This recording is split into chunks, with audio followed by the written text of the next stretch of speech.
Chapter 7. Calm down. They just kept coming, one after the other. There was a fence painter, a bubble blower, a guy dressed like a ninja, a guy who looked like a Frankenstein, two martial artists, and some lady named Mrs. Wizard who said she builds robots out of Legos. The backyard was jammed with all kinds of party entertainers. I let them all in. There was no stopping them. Suddenly, I remembered that Darth Vader was still in the bathroom. He had been there for about 1,100,000 hours. I was starting to get worried. I ran inside the house and went over to the bathroom door. Is everything okay in there, Miss Vader? I asked. Can I get you anything? Just leave me alone, he shouted. I will be out soon. I went back to the party. Everybody seemed to be having a good time. People were painting their own pottery, jumping on the trampoline, and dancing to DJ Jazzy Jim's music. My grandmother was learning how to Zumba, whatever that is. You sure know how to throw a party, AJ? Ryan shouted over the music. Yeah, but I'm starving, hollered Neil. When is the pizza guy going to show up? Good question, I replied. At that point, I noticed some guy standing over by the gate. That must be the pizza guy, I shouted. At last, everybody yelled. Mr. Marty and my dad went to the gate, but it wasn't the pizza guy. It was a guy wearing a top hat and a black cape. Who are you? My dad asked angrily. It is I, the amazing Tortellini. The guy announced as he pulled out a deck of cards. Pick a card, any card. Can you make all these people disappear? Muttered my dad. You might as well come in, everybody else is here. Right behind the amazing Tortellini was a guy dressed as a cowboy and holding a guitar. Who are you? My dad asked. Ah, I'm Dusty Rose, the singing cowpoke, the guy said really slowly. Did you say Dusty or Rusty? I asked. It's Dusty, he replied. Ah, I came to strum a few tunes for the young uns. Then he started to sing. The ants are my friends blowing in the wind. Oh no, not that song. What would anybody make friends with ants? My dad grabbed Mr. Marty. When is your pizza guy going to get here? Dad demanded. The guests are complaining that they are starving.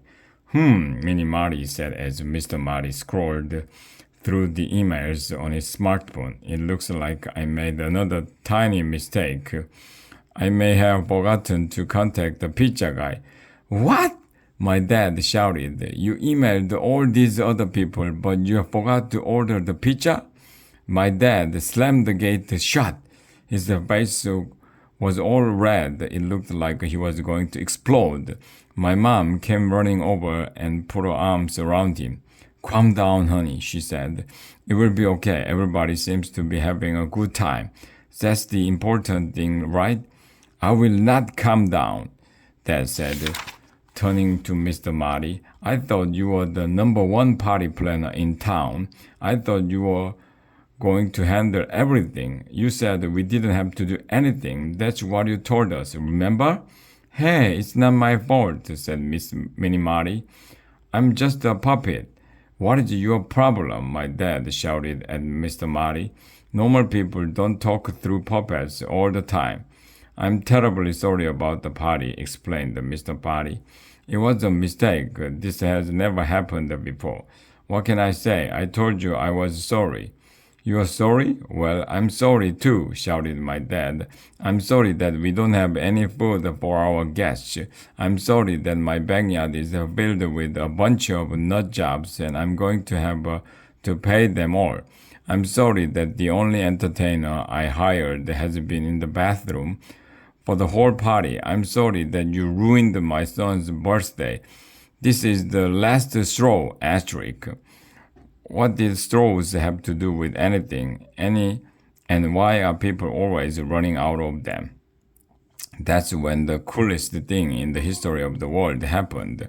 My dad ripped the Mini Marty puppet off Mr. Marty's hand and threw it over the fence. The puppet, that is, it would have been weird if he threw Mr. Marty's hand over the fence. I looked at Mr. Marty. Mr. Marty looked at my mom. My mom looked at my dad. My dad looked at me. I looked at Mr. Marty. We were all looking at each other. I thought Mr. Marty might start crying because he lost his Mini Marty sock puppet. But he didn't have the chance because there was another knock at the gate. "Oh no!" My dad hollered. "What now?" He yanked open the gate so hard, I thought he might rip off the hinges. A lady was standing there. She was wearing an apron and holding a spatula. "Cheerio," she said in a happy British accent. "I'm Mr. Maggie from the Great British Cook-Off School. Is this a party for a young gentleman named AJ?" "Get out!" my dad screamed at her. "Well, I never," Miss Maggie said, backing away from the gate. "You are a rather rude man. I wouldn't want to attend this party anyway." She turned on her heel and was about to leave when my mom came running over. "Mr. Maggie, Mr. Maggie," she shouted. "Did you say you were with the cooking school?" "Yes," Miss Maggie replied. "I was going to make pizzas with the children, but this mean man—" "Come on in," shouted my mom, pulling Mr. Maggie into the backyard. We brought in Mr. Maggie's supplies and set up a make-your-own pizza station on the porch near the kitchen. Mr. Maggie had like 1,100,000 toppings, and we could put whatever we wanted to on our pizzas. She had enough for everybody. It was awesome. Mr. Marty couldn't stop saying, "Thank you" to Mr. Maggie. She saved the party. We were all eating our pizzas when there was another knock on the gate. "Who in the blazes would be showing up now?" Mr. Marty asked. His hair and clothes were all messed up. It looked like he's been through a war. I know what you're thinking. You're thinking it was the pizza guy. It would be funny if the pizza guy finally showed up after we already ate our pizzas. But it wasn't the pizza guy, so na boo boo on you. Dad went over and opened the gate. A truck driver was standing there. The truck behind him in the driveway looked like one of those giant cement mixers. "What do you want?" my dad asked angrily. Did somebody here order a truck full of M&Ms? Asked the driver. "Yes," I shouted. "This is the place, fellas," hollered the truck driver.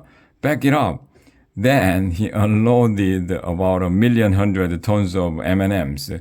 This was the greatest birthday party in the history of birthday parties.